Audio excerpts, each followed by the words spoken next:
Hello, my name is Melissa Monsalve.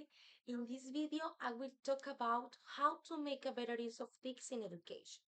I will first summarize the main ideas from videos I watch, then compare and contrast them, and finally, I will share my own suggestions about how teachers can use digital tools more effectively to engage and motivate students. The first video highlights the benefits of using TICS in the classroom. It explains that digital tools like interactive boards, online resources, and educational apps can make lessons more dynamic and give the students access to more information and allowed to learn at their own pace. The second video shows a different situation, a playful prank in a math class using technology. While it was funny and engaging for the students, and it also shows that technology without a clear purpose can be distracting and may not always support mm, learning goals.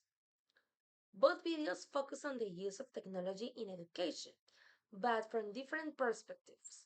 The first video emphasizes the positive impact of TICS when it is used with intention and planning.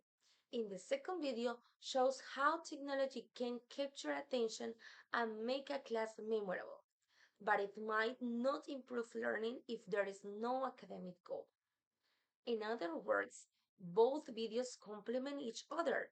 One shows the opportunities and the other warns us about the challenges. The lesson is clear. Technology is powerful, but it needs to be guided by pedagogy. In my opinion, the most important aspect is balance and planning. Teach shouldn't replace teaching, but support it. For example, a reading activity could start with a short video, continue with a group discussion, and finish with a writing reflection. Technology should promote active learning. Instead of students being only passive viewers, they should be creators. Teachers can ask them to design a digital poster, create a short video, and make a presentation. This helps the students stay motivated and use technology with purpose. Another suggestion is the use of TICS for formative assessment. Tools like Kahoot, quizzes, or Google Forms allow teachers to check understanding in real time and give immediate feedback. We also need to think about equity and accessibility.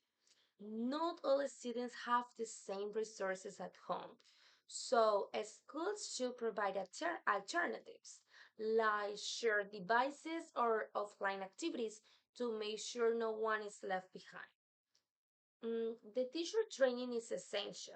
Many times the problem is not the technology itself, but the lack of preparation. Teachers should receive support, training, and time to explore these tools so they can integrate them effectively. In conclusion, TICS can transform education when it is used with purpose, balance, and creative. Technology should support learning, not replace it. And planning carefully, promoting active participation, and making sure that students are included, teachers can create more engaging and motivating classrooms. Thank you very much.